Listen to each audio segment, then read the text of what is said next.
Hello friends, welcome to team at Legal Valley. So आज हम इस वीडियो के अंदर डिस्कस करेंगे सेक्शन 91B के ऑब्जेक्शन के बारे में। आपने अपनी ट्रेडमार्क एप्लीकेशन को सबमिट अभी करना है। सो आपको किन पॉइंट्स का ध्यान रखना है जिससे कि सेक्शन 91B के ऑब्जेक्शन को आप अवॉइड कर सकते हैं। और इन केस आपने अपनी ट्रेडमार्क की एप्लीकेशन फाइल कर दी है और आपको आ गया है ऑब्जेक्शन अंडर सेक्शन 91B, तो आपको हम इस वीडियो के अंदर बताएंगे कि आपको किन पॉइंट्स को कंसिडर करना है अपने रिप्लाई को ड्राफ्ट करते वक्त, जिससे कि आपका जो ऑब्जेक्शन है सेक्शन 91B का वो एक्सेप्टेंस में कन्वर्ट हो सके। अगर आपको ये वीडियो अच्छी लगे तो इस वीडियो को लाइक कीजिएगा, इस वीडियो को शेयर कीजिएगा और हमारे चैनल को सब्सक्राइब कीजिएगा। तो ज्यादा टाइम ना वेस्ट करते हुए आज हम अपने टॉपिक पे वापस आते हैं। तो देखिए, जब भी आपको एग्जामिनेशन रिपोर्ट इशू की जाती है तो डिपार्टमेंट आपको आपके रिस्पेक्टिव ब्रांच के बारे में बताता है। जैसे इस केस के अंदर ये दिल्ली ब्रांच का है, उसके बाद यहाँ एप्लीकेंट का नाम आता है, उसके बाद एड्रेस आता है।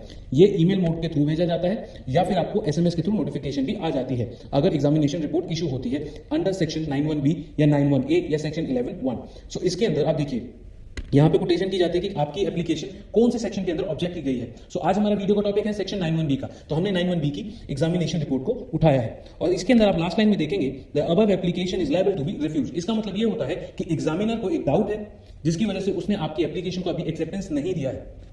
अब आपके पास एक चांस है कि आप अपना रिप्लाई उसको सबमिट करें एंड उसको सेटिस्फाई करें कि आपकी एप्लीकेशन सेक्शन 91B के क्राइटेरिया को फुलफिल नहीं करती है। सेक्शन 91B का क्राइटेरिया कहता है कि आपका ट्रेडमार्क जो है वो किसी चीज को इंडिकेट कर रहा है इन टर्म्स ऑफ उसकी क्वालिटी के बारे में, इंटेंडेड पर्पस के बारे में या अदर कैरेक्टरिस्टिक्स ऑफ गुड्स के बारे में। सो आइए डिस्कस करते हैं होता क्या है। अगर आपको कोई क्वेरी है या कोई कंफ्यूजन है तो आप हमें इन दिए गए डिटेल्स पे कांटेक्ट कर सकते हैं। सो आइए देखिए ये सेक्शन 91B होता क्या है। तो सबसे पहले ये जानना जरूरी है कि सेक्शन 91B आता कहां से। सो सेक्शन 91B आता है आपका ट्रेडमार्क एक्ट 1999 से। अब हम इसका एनालिसिस करते हैं। देखिए, अब हमें ये चीज सोचना चाहिए कि यार हुआ क्या था ऐसा जिसकी वजह से हमारे को ट्रेडमार्क ऑब्जेक्शन आया और कैसे हम उसे अवॉइड कर सकते थे, उन पॉइंट्स को हम कंसीडर करेंगे। सो देखिए, सबसे पहले आपको ये ध्यान में रखना है कि जो ये आपका सेक्शन 9 जो है ये किस चीज के अंदर फॉल करता है। तो सेक्शन 9 की हेडिंग है absolute grounds for refusal of registration और इसको रीड ऐसे किया जाता है, the trademarks which consist exclusively. इसके अंदर इंपॉर्टेंट पॉइंट है कि वो एक्सक्लूसिवली उन मार्क्स को कंटेन करता है या उन इंडिकेशन को कंटेन करता है जो आपके ट्रेड के अंदर सर्व कर सकता है। आपके काइंड को डेजिग्नेट करने के लिए, क्वालिटी को डेजिग्नेट करने के लिए, क्वांटिटी को या इंटेंडेड पर्पस या वैल्यूज को डेजिग्नेट करने के लिए, या फिर वो डेजिग्नेट करेगा आपका ज्योग्राफिकल ओरिजिन को, या फिर आप देख सकते हैं time of production of goods, या फिर रेंडरिंग ऑफ सर्विसेज के बारे में, या फिर कोई और ऐसा कैरेक्टरिस्टिक जो आपके गुड्स या सर्विस से डील करता हो। सो नेक्स्ट स्लाइड पे आते हैं। अब देखते हैं कि ऐसा क्या हुआ जिसकी वजह से सेक्शन 91B रेज हो जाता है और हमें किस चीज की वजह से हम चाहें तो इसको प्रिवेंट कर सकते हैं। मतलब किस चीज ने हमें प्रिवेंट किया एक्सेप्टेंस का ऑर्डर लेने से। सो इसके लिए कौन से हमारे ऐसे प्रोसेस थे जो कि हेल्पफुल नहीं रहे, तो इसको देखते हैं कि इसके लिए हमें एनालाइज करना पड़ेगा। तो देखिए, हमने जो अपनी ट्रेडमार्क एप्लीकेशन के अंदर ट्रेडमार्क दिया था वो कंसिस्ट करता था एक्सक्लूसिवली ऑफ मार्क्स या इंडिकेशंस जिसने हमारे ट्रेड के अंदर सर्व कर दिया डेजिग्नेट करने के लिए, मतलब बताने के लिए कि वो उसकी काइंड क्या है, क्वालिटी क्या है, क्वांटिटी क्या है, इंटेंडेड पर्पस या वैल्यूज के बारे में, या फिर वो जो हमारा ट्रेडमार्क है उसके अंदर हमने जो गुड्स या सर्विस दी है वो किस पर्टिकुलर ज्योग्राफिकल लोकेशन से आती है, या फिर हमने time of production of goods के बारे में बता दिया। मान लीजिए हमारा प्रोडक्ट जो है वो विंटर में ही आता है या समर में आता है तो उससे रिलेटेड हमने इन्फॉर्मेशन दे दी। अब हमने कोई सर्विस रेंडर करी जिसके अंदर हम उसका टाइम इंपॉर्टेंट होता है, जैसे कि आप मान के चलिए मसाले हैं, मसालों को बनाने के लिए एक पर्टिकुलर टाइम चाहिए होता है, उसके अंदर स्पेसिफाइड एरिया का ही माल चाहिए होता है, तो उसके अंदर आपका ज्योग्राफिकल ओरिजिन भी कवर हो जाएगा, फिर उसके लिए जो आपकी लेबर लगती है वो भी कवर हो जाएगी, जिसकी वजह से आप मार्केट के अंदर स्टैंड आउट करते हैं। तो इस वजह से सेक्शन 91B भी आ जाता है। या फिर और कुछ सर्टेन सर्कमस्टांसेस हैं जिसके अंदर अदर कैरेक्टरिस्टिक्स भी आप बोल सकते हो या फीचर्स बोल सकते हो या गुड्स और सर्विस भी बोल सकते हो, जिसकी वजह से सेक्शन 91B रेज कर दिया जाएगा। अब देखिए, अब हम एग्जांपल से समझने की कोशिश करते हैं कि सेक्शन 91B है क्या। अब मान के चलिए आपने एक ट्रेडमार्क दे दिया सिंपल फिट क्लास 25 के अंदर, जिसके अंदर आपने गुड्स की description the clothing, footwear and headgear की।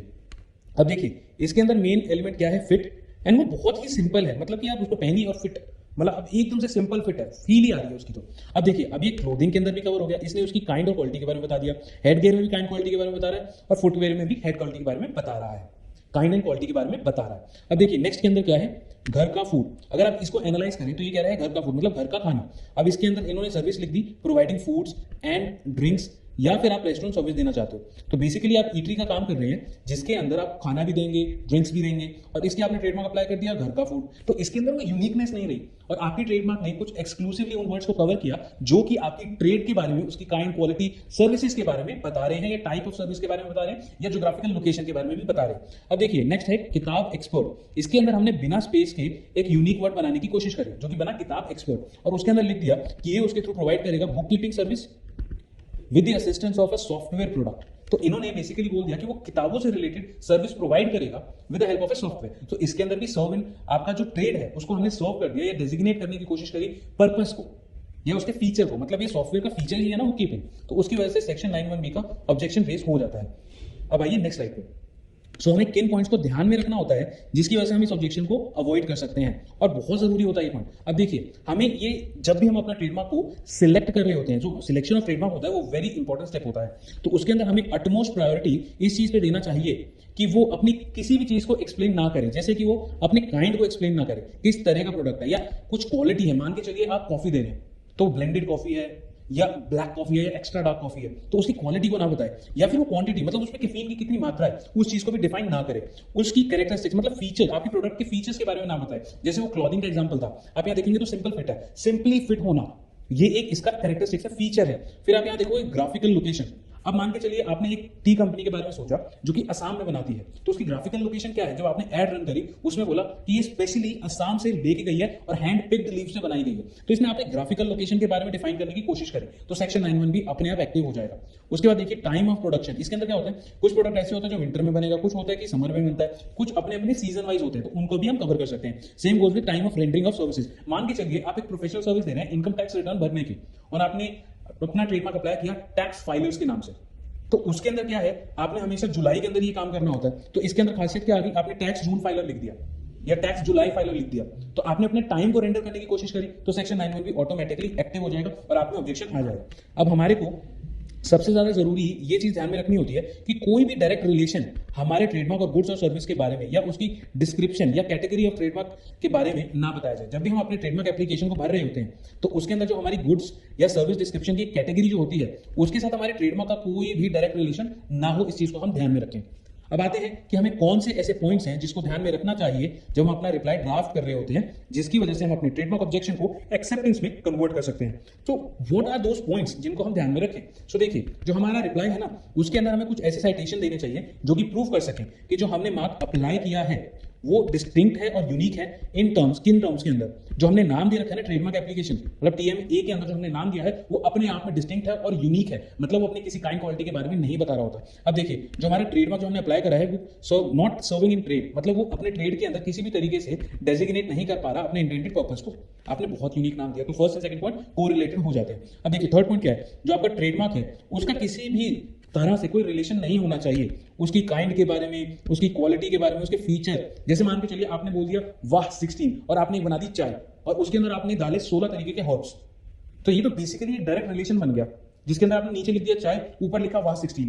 सो कभी भी मार्केट के अंदर पब्लिक में कोई देखेगा तो वो इसके अंदर एक आपको मोनोटोनस एडवांटेज मिल जाएगा कि ये प्रोडक्ट के अंदर 16 टाइप्स के हर्ब्स हैं जो कि आपके प्रोडक्ट को अलग से मार्केट में निकालेंगे, तो एक आपको एडेड एडवांटेज मिलेगा। एंड सेक्शन 91B इस चीज को कर्व आउट करना चाहता है, रोकना चाहता है, या फिर कोई भी आप ऐसा रीजन दे जिसकी वजह से आप प्रूव कर सके अपने ट्रेडमार्क की डिसिमिलैरिटी। अगर आपको अभी भी कोई कंफ्यूजन है या क्वेरी है तो आप हमें इन डिटेल्स में कॉन्टैक्ट कर सकते हैं।